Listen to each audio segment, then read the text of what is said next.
Welcome back, my friends. Welcome back to the show that never ends. Please come inside, come inside. I'm Louis Rive of Talking Soup Magazine, and I am joined here by Rowan Kane. How are you doing, Rowan, today? I'm doing very well today, Louis. How about yourself? Absolutely fantastic, absolutely fantastic. Little bit groggy from last night's activities, but apart from that, very good. So welcome everybody to numero cuatro of The Frying Pan, a weekly podcast that focuses on the pros and cons and the nuances of expat life.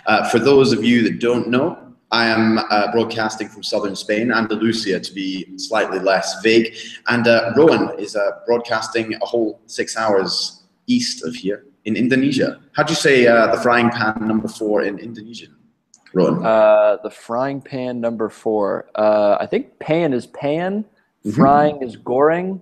It would be menggoreng, I think, menggoreng. So pan, menggoreng, empat. Fantastic. Excellent. We are thinking of a bilingual podcast, but we're not quite there. We're not quite there yet. Anyway, today, the subject of debate is going to be bureaucracy. And I know what you're all thinking, that now is the time to turn off this podcast. But no, because we have tales to tell, fantastic yarns to spin about the various bureaucratic institutions that exist in our countries. Now, me and Rowan, attended university in Scotland, so we are very well aware of the bureaucratic nightmare of such institutions like British Gas and, Scottish Gas and the telephone company. But today we're going to take you to a faraway land, to a different world almost, where bureaucracy has become embroiled in the culture. So, from Spain and from Indonesia, welcome to the bureaucracy episode. Tell me, Rowan, life was never particularly easy in terms of getting anything done in Scotland. I couldn't speak for America. Are things slightly better organized over there? Yes, slightly better organized than Scotland. I think organization kind of takes a backseat to customer service, and the customer service in the U.S. is significantly better than in the U.S. than it is in the U.K. But just going back to what you're saying about us being in uni in Scotland, I thought the bureaucracy in Scotland and especially at St. Andrews was bad until I went to study in the Netherlands, and the administration at Dutch universities is the worst. I was billed for a semester of tuition a year after I left the school. Wow. Okay. Yeah. Well, it's good value. It's good value. Yeah, I got an $8,000 tuition bill, literally like 10 months after I left the school. So, but yeah. Wonderful. So you've sort of been working your way east as it goes, and by the sound of it, it gets worse the further east you go. Tell me, Indonesia in general, how do things work there? Is it a good situation, bad situation? Well, they don't work. Okay. Well, they do work. Okay. They don't work unless you grease the wheels a little bit. Traditionally speaking, things have gotten a little better over the past couple of years. But the big bureaucracy that I've had to work with here is the immigration bureaucracy. And that is, I'm actually going through another round of visa processing right now. So it takes some patience. I see. Interesting. Tell me, how is the obviously in Holland, Scotland, America, you've had the benefit of speaking English in these particular situations. How's it kind of worked out for you in Indonesia? Well, it helps when you have someone with you who speaks the language, and my life partner at the moment, my girlfriend, speaks Indonesian because she is Indonesian. So any kind of misunderstandings were usually ironed out by her ability to communicate pretty well with the person behind the counter, behind the glass. This last time she was away, so I went by myself and got the wrong paperwork. So filled it all out, went back, had to do a couple of stamps that you have to put on, which is you basically buy these stamps that cost like 50 cents at any store, and you have to put it on and sign your name over it as some sort of notarization that what you're signing is real, or I don't understand the specific legalities behind it, but so I did that, had to spend a whole $1 worth of stamps, only to not need them in the end. So yeah, but overall it's gone smoothly communication wise. Yeah. Okay, so communication isn't too much of an issue. Tell me, like, are you any closer to being an Indonesian sort of resident alien, or will that potentially never happen? No, so it's worth going through the kind of different levels of Indonesian, maybe not citizenship, but Indonesian visitingness.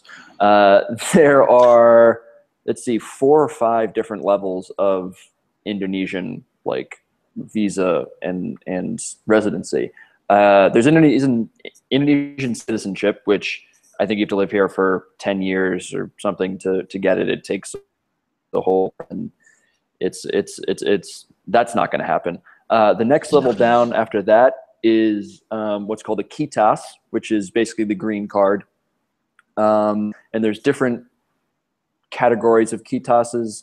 It's what most of Westerners who work here, who have a job here, they're on the kitas. And that costs a substantial amount of money. It costs your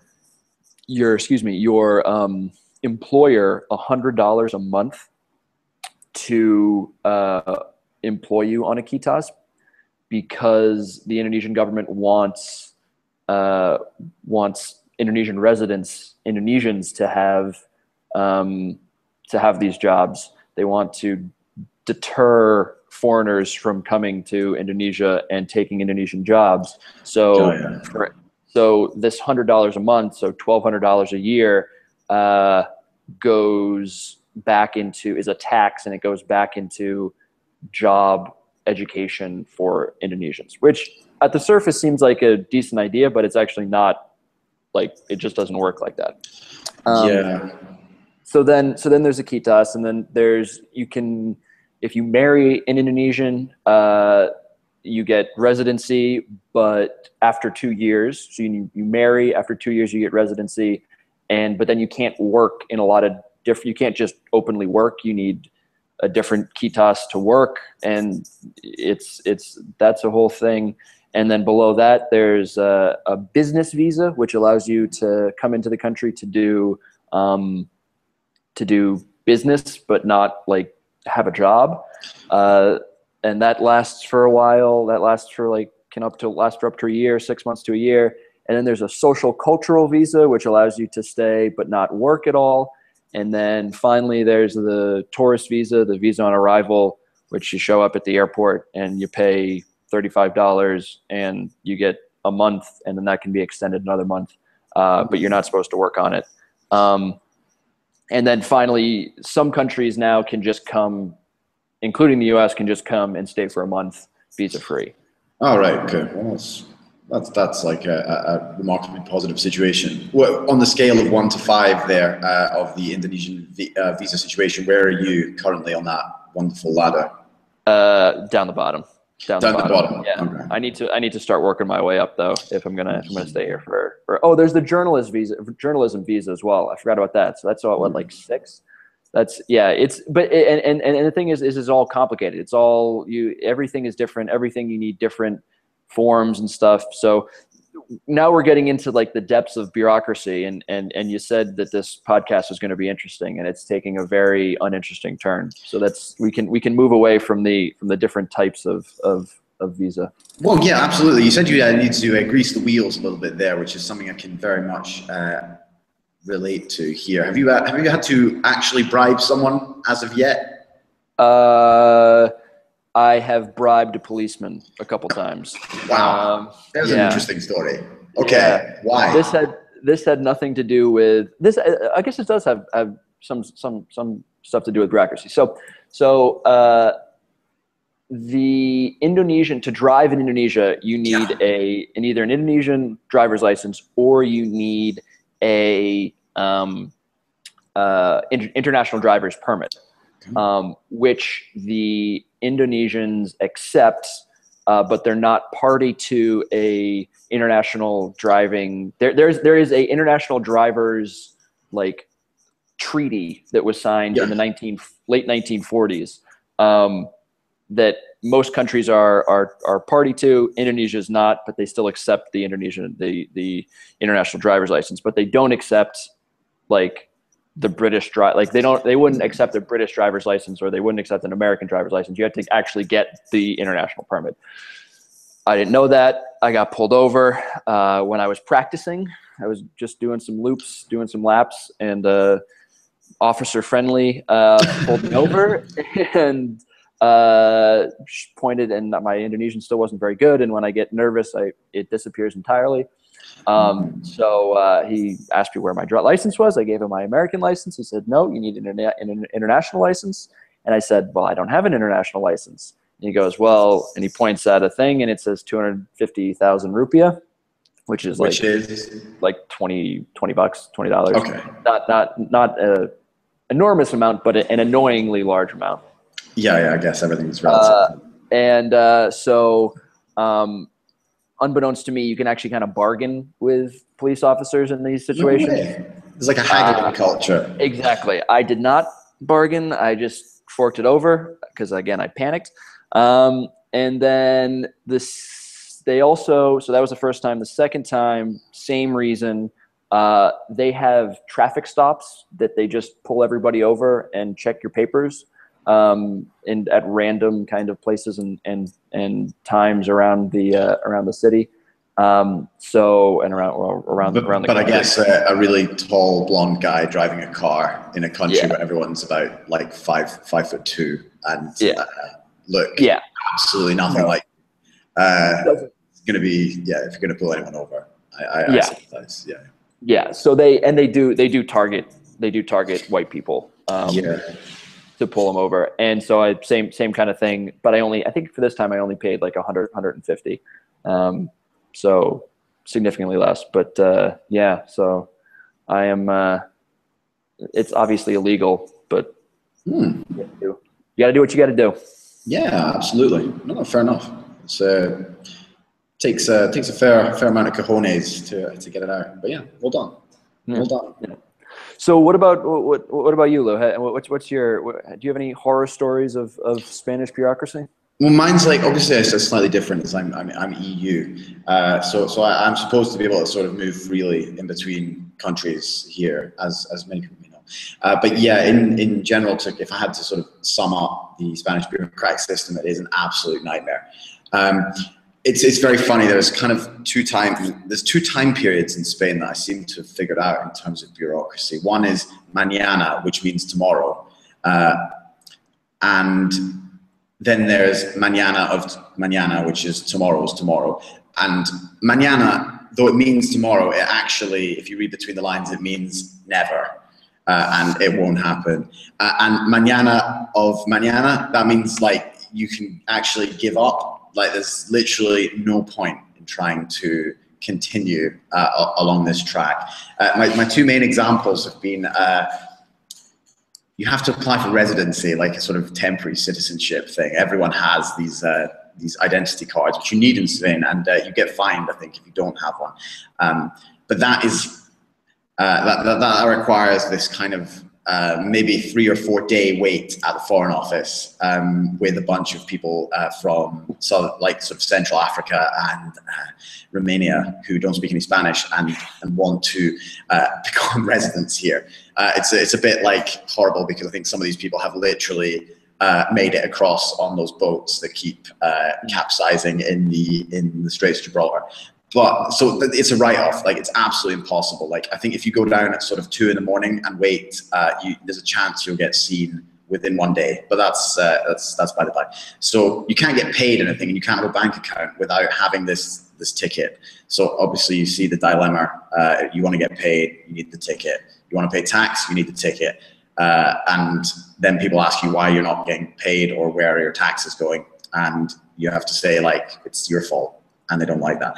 So it took the best part of about 3 months for this to happen. And in the end, it was done by the company accountant, who was a wonderful stereotype of a man, who was this bloke with bandaged hands that met me in the city centre, and wearing like one of those full-length leather jackets that go down like Neo from the Matrix. Yeah, duster. Yeah. It was far from the three-piece kind of. In terms of accountancy, I don't know.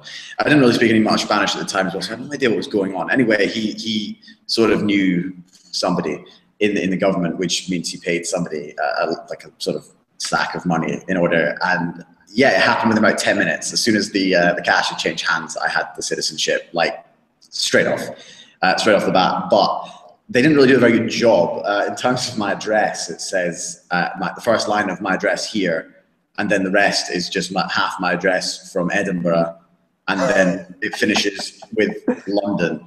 So it's like 3 different cities included this. So, and there's not even any picture on it. So to be honest, if anyone did question it, there would be no way I could possibly explain what was going on. Because as I say, it's this sort of mixture, this hybrid town that doesn't exist in an address that couldn't possibly exist with like, it doesn't even the postcode's wrong. So yeah, the whole thing is a complete joke. But with this ticket, it was like I could get a bank account, which is amazing, which means you can get paid beforehand. You sort of were being paid like directly in cash, which is great. But like, it means you have like, you're just like carrying like in a sock, just like thousands of fucking euros, which seems like, I don't know, just something isn't quite right about it. Isn't quite right. It sounds like what it sounds like is a scene. It sounds like a scene from a short story that's titled "The Man with the Bandaged Hands," because that sounds like a great short story title. So yeah, you can develop something. I'll have a think about it. Sorry. He never said. He never mentioned why they were like bandaged up. He didn't say a thing. But like both of them, it seems a bit weird. Like I don't want to know like how like he gets his things done. It's not worth going into. But yeah, with the ticket, I can now get a bank account. The bank account was they told me mañana, and I thought like, oh, that's potentially that's potentially a bad thing, as mañana usually means never. I learned this actually from when I moved to Spain, and they gave me this flat, and they said, oh, there'll be Wi-Fi probably within the next couple of days. They're going to build a post office underneath you. That was 7 months ago, and the post office is like an empty shell of a building with a big pile of bricks in the middle of the building. Like, it has no walls, let alone fucking Wi-Fi. But they've told me like, mañana or the next week it will be happening. But that is just, after 3 months, I realized that you have to read between the lines. The bank told me mañana, so I came back mañana, and then they said mañana, which means like, just leave it. Like, there's no point. It took like a good couple of months of like going every day and then saying mañana. Also, the language of banks is like pretty hard to decipher in English, let alone in Spanish. Eventually, I threw like a hissy fit in there, and I was like, right, you have to do it for me now. I'm not leaving until you sort me out. Like that's it.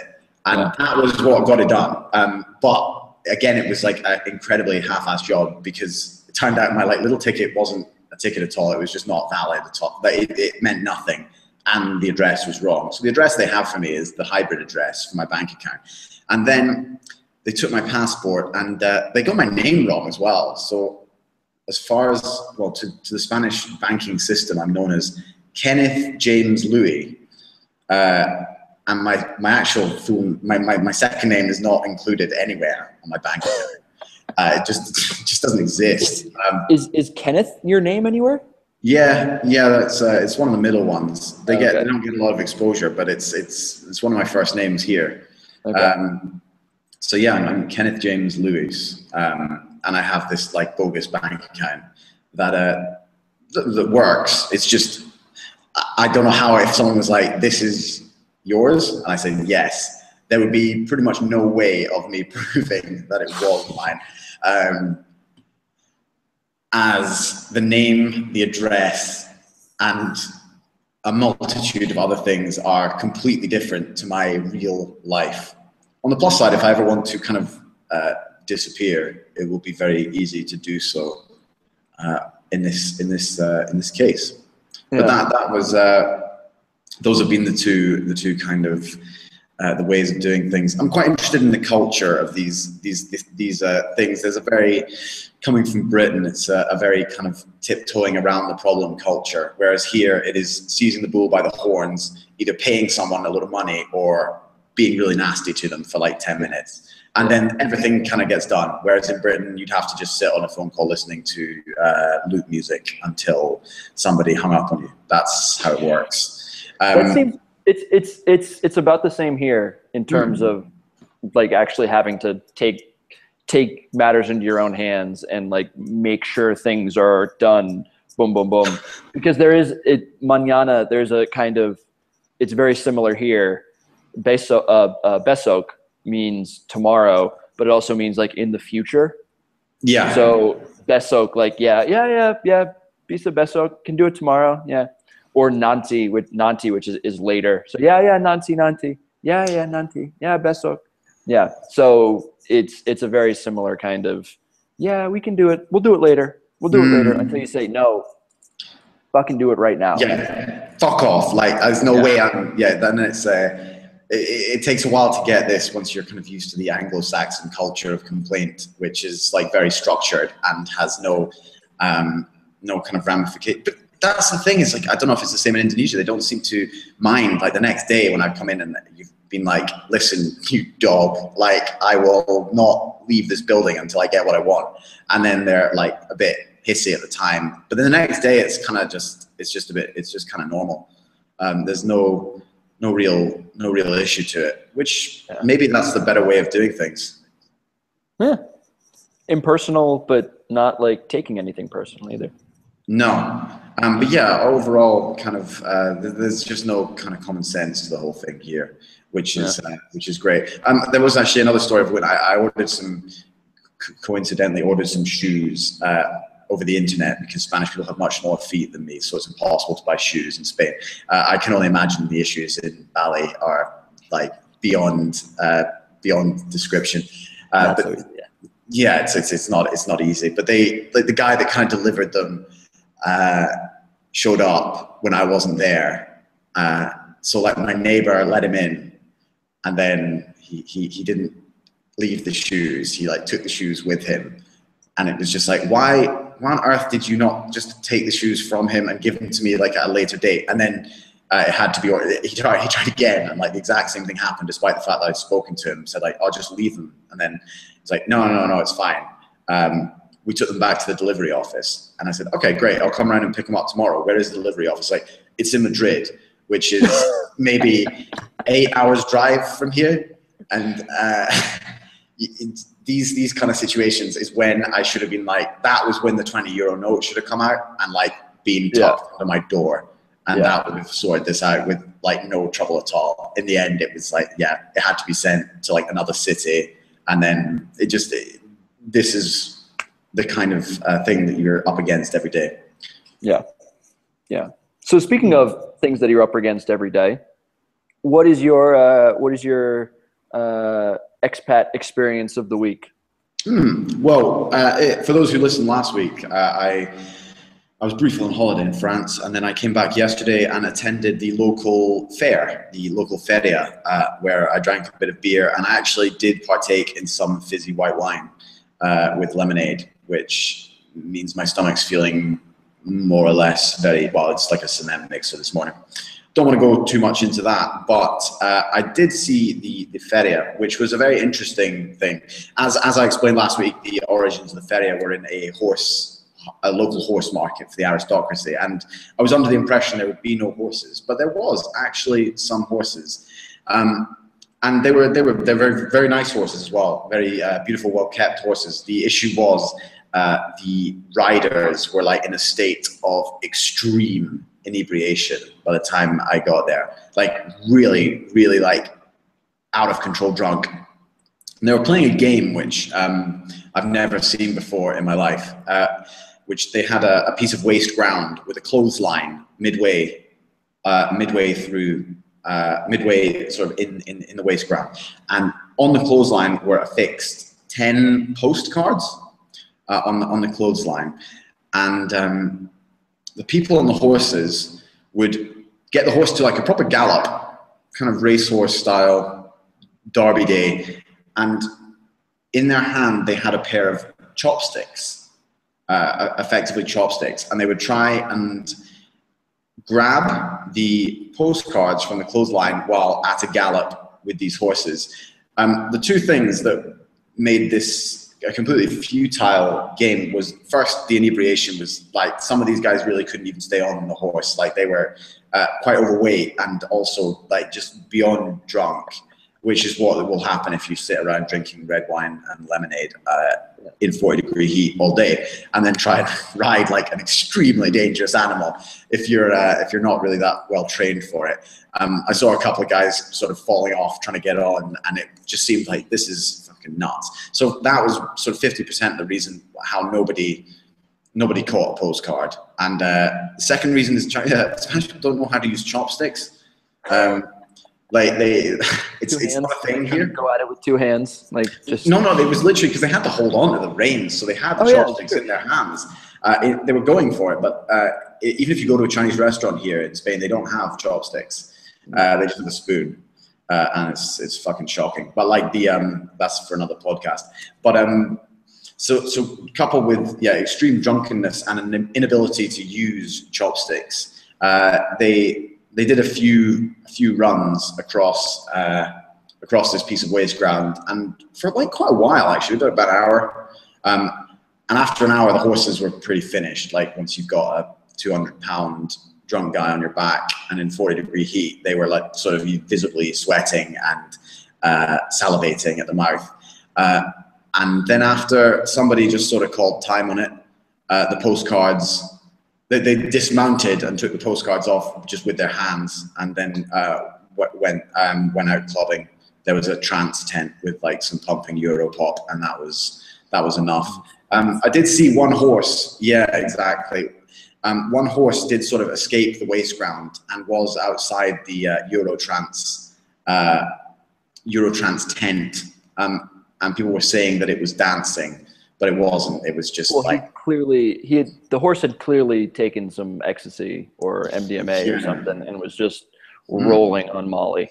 Yeah, frothing at the mouth. Maybe it's true. I don't really know, but I think it was just like fucking terrified. That was the main issue. So yeah, I think it was a sport. They had a name for it, but obviously nobody won because nobody had like the skill to take the postcard off. But it's something I haven't seen. Speaking of, all things, I guess, chopsticks, pretty common in your area of the world? No, they actually eat with their hands a lot here. That's the traditional way to eat. It's kind of the Indian style. Hands. Yeah. You're going to scoop it up and then push it in with your, yeah. Cool. But yeah, So I actually have some really good, what's that? No, tell me, what's your, go ahead. Which is a great segue because the Indian way. I actually had some Indian food last night at the Ubud Village Jazz Festival that my girlfriend and I went to. It was a jazz festival, as the name lets on, and it was in Ubud, which is a kind of hippie-ish town up in the hills. Really cool place. I wrote a blog post about it, I think last week or 2 weeks ago. It's very Brooklyn-y. It's very like hip and kind of artsy and yeah. Well, anyway, so Jazz Festival had some bomb-ass Indian food, had some tandoori chicken and some nice naan, and I hadn't had either of those. And far too long. So I'm gonna might go on a little in Indian food tear here in the next couple weeks. But yeah, the music was good. It was a little elevator musicy. Music. Yeah, little soft jazz that I really couldn't distinguish from one band to the other. But the people who like jazz said it was good. So, and I don't dislike jazz. It's just not what I would kind of go out of my way to listen to. Yeah, ostensibly you're okay with it. Yeah, but the set, the buildings and stuff was really cool. Everything was made out of bamboo, and it was very, very well done. My girlfriend actually helped not run the festival, but helped do sponsorship for it, and is working with a couple of people that work on it. So it was, yeah, got a free bottle or drank out of a free bottle of Jack Daniels this is another thing. So little tangent here. Jack Daniels, a bottle of Jack Daniels or a bottle of Jim Beam in the grocery store here costs 750,000 rupiah, which is somewhere in the neighborhood of $70. Holy shit! Wow. Yeah. So free Jack Daniels was certainly welcome, even if I only got a little sip of it, or a couple sips of it, a few sips of it. And they had white wine. They had wine as well, which I was actually, wine here is also really expensive. So I got to drink a little wine, drink a little bourbon, drank a little few beers as well, and all for not comped, but reasonably priced. So yeah, it was a fun evening. Yeah. Indonesian jazz bands or there was groups?